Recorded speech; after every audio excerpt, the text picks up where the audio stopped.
thank you so much for joining me today, and in today's video I'm scrapbooking a picture of my two when they were much younger. I think they were 3 years old in this photo, baking with me in the kitchen. So I'm using the Cocoa Vanilla Storyteller range because it's got reds and blues in, which matches perfectly with James's t-shirt, and Amelia's got pinks and turquoises in hers, so this will work really nicely. And I wanted to create a vertical strip, but I've only got the 6x8 paper pad from this, so I'll show you how I do that just by layering and blending. I wanted torn edges, and normally I have the white edge showing, but this time I decided I wanted the coloured edge showing on the torn strips. So I'll leave you to watch me fiddling about and faffing to get the layout of these strips right.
I'm just very lightly using my Tim Holtz edge distresser there just to curl up the edges a bit, because they've been torn and the layers separated on the back of the paper. They curl up very easily. So just about there with the positioning. I do come in with another green piece on the bottom right hand side, and you'll see me just doing that here. And then once I'm happy with that, I'm going to use some Nuvo Deluxe adhesive to glue everything together as one big strip. And here I am doing that now.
So just trimming that strip down to size so that it fits on the paper, and then I'm going to add some stitching. Now if you've watched my videos before, you'll see that normally I do stitch this directly onto the base cardstock, but today I decided to add the stitching first to the strips of paper before adding it to the base, because I want to add some mixed media to my base. So excuse my very dusty sewing machine. Just quickly going through with some navy blue thread. I'll do 3 lines of straight stitch, and then I'll go back one more time and do zigzag all the way along, just to add different texture to the strips of paper here. And I really like how that looks. You'll see when it's done. Again, just wiggling around so that they're not all on top of one another. And there it is. So back on the layout, and now I'm looking at which ink pads to use. And first of all, I pick up a blueprint sketch, navy, but then decide to go in with the red, which is Candied Apple, just to bring out that red in James's top a little bit more, and because the navy's strips on the edge of the paper strip there. So using a pencil to mark exactly where the photo and the strip will go, just so that I know where to focus my mixed media. And then I'll go in with a paintbrush and some water, just trying out my title. This is one of James's new JD3D Print titles that we've got in the Hey Little Magpie shop. So once I'm happy with the placement there, as I say, I'll go in with the paintbrush and water. I'll just squidge some of the ink pad onto some packaging, spray it with my water, and then using the paintbrush just smear it all around that pencil line. I won't bore you watching all of that, I've cut this out.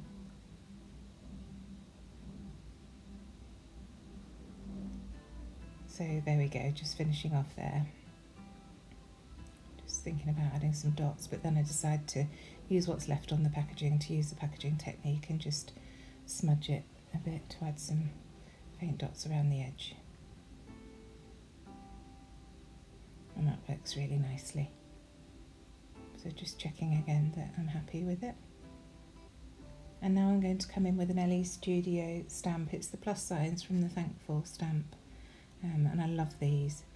You'll have seen me on previous videos using a pen to create plus signs, but this time I'm using the stamp because I had the forethought to do it before I'd stuck everything down.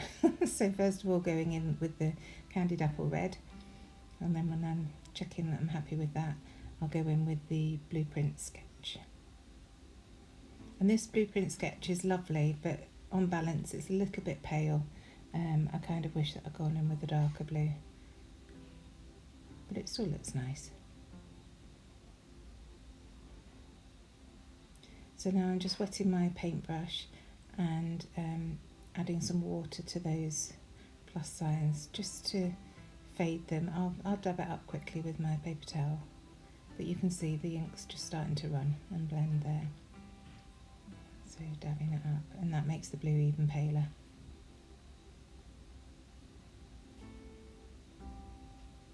But it's starting to look really good. But I haven't finished there. I decided that I want to bring in my texture paste, the Tim Holtz matte texture paste. And this is an old Echo Park stencil that I use. And just adding a bit of definition here to the left and right of the photo.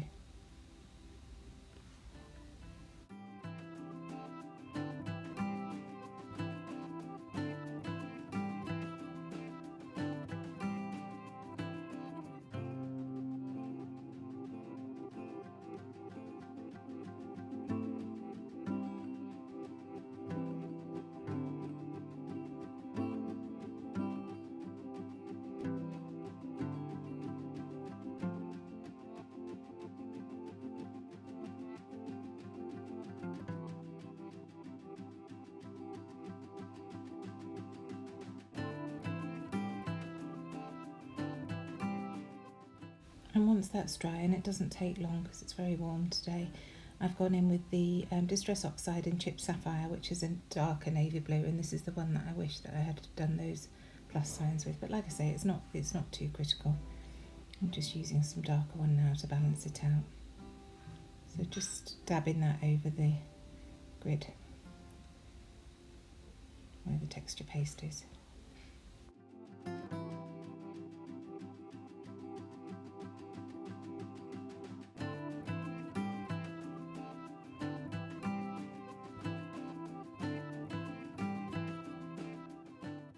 And you'll see here now just going in with the more concentrated ink, so less water on this bit, to create more depth with a darker colour there.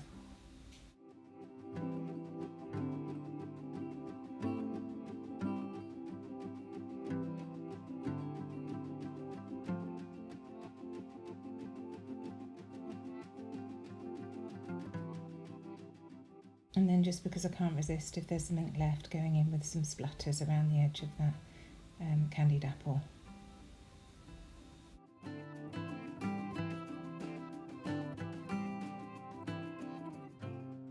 And once that's dry, I decide that I want to go in with some more texture paste at the top and bottom of the layout, so just smearing a bit in, not going out too far to the edges, but just adding a little bit here, and then you'll see I do again at the top.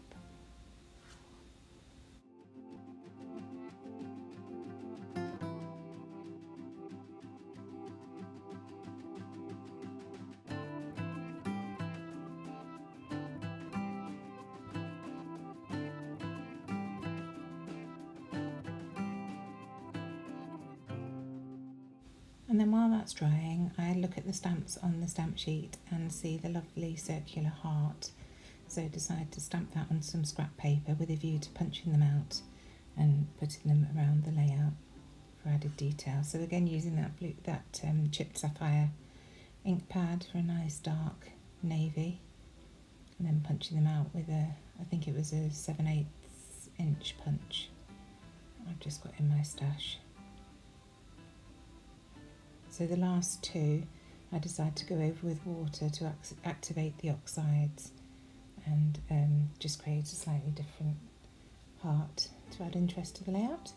So now adding my photo to tissue paper like I do so often in my layouts, just to add a very delicate matte to it, just make it stand up a little bit away from the other things.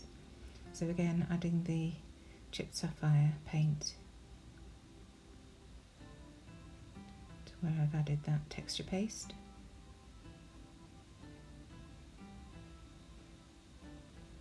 And then I'll check with the strip and see that actually it's all covered up. So I'll extend the paint a bit at the top.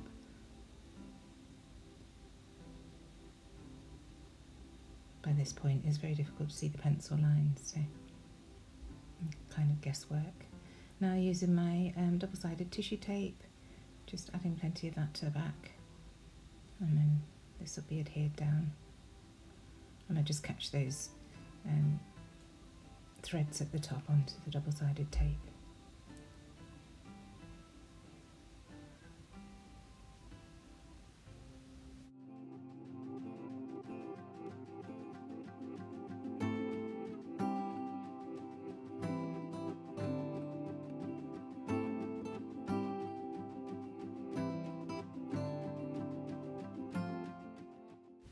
And I wanted to add something extra around the photo, so I've gone in with a gold doily and a white doily on the diagonal corners, and I'm really happy with how this looks. It just stops it from being a complete vertical layout. And I really like that, so going in with some glue on the corners of the photo to make sure that those are stuck into place. And once I've done that, I'll go in with my 25mm 6-2 foam pads, which I do on every layout. And then that'll be stuck down onto the layout.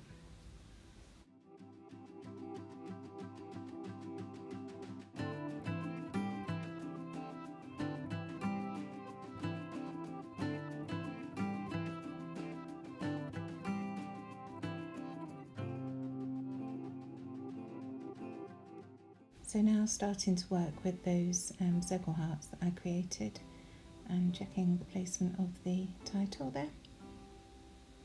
Adding a little tab from the ephemera pack which just says true story. I just thought that added a little bit of something at the top there of the photo. And adding some foam behind it. And then sticking this down with the glue. I don't know whether you can hear that seagull, they're very noisy around here. I've got the doors open again because it's 32 degrees at the moment. Another roasting hot day here in Warrington. So sticking all these down, just using my wet glue because that's what I've got to hand. And you'll see that one that I'm sticking down there is the one that I activated with the water. And it just adds something a bit different, I quite like that. And now going in with the other ones, popping this one up on a foam pad. I like adding dimension and different layers to my layouts.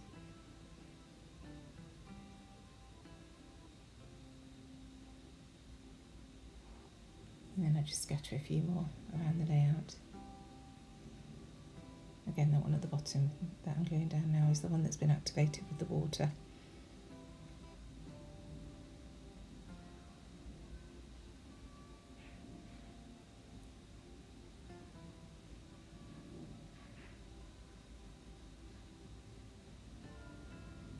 So I'm just deciding where to put this. I'm going to add my date to this. It's one of the free printables that we have on Hey Little Magpie. I love these labels. You'll see I use them quite a lot on my layouts as well. And the yellow works really well with the yellows in this Cocoa Vanilla Storyteller range. Just deciding where to position it, but it goes up at the top by that True Story tab.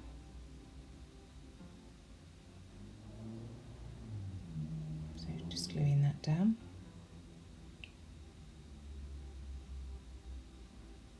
And then I find a strip of pink fresh vellum that I've had for an awful long time. This is the last piece that I have left. And I just want to bring that gold in a little bit more around the page, and adding a couple of strips to the top and bottom is just perfect for that. So just nestling it behind the title there. And then I'll glue that down, and I just carefully put the glue along the gold spine that runs down the middle of that. Like that. Vellum can be a bit tricky sometimes to stick down, but doing that, it hides the adhesive well.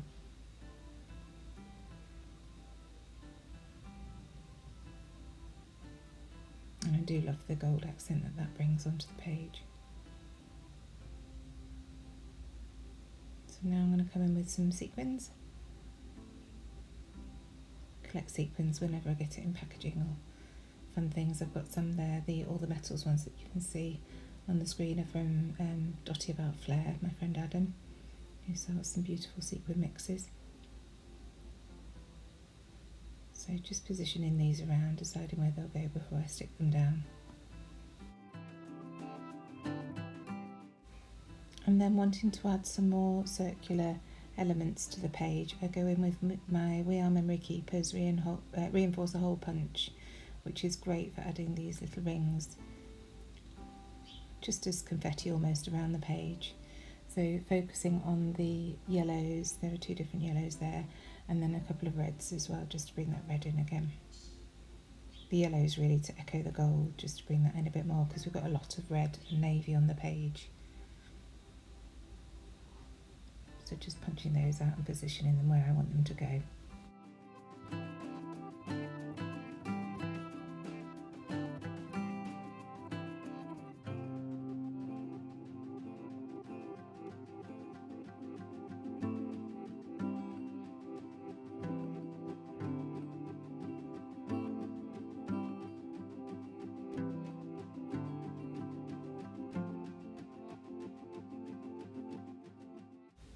I'm now just going around with my wet glue, my Nouveau Deluxe adhesive, to stick all those sequins and rings down.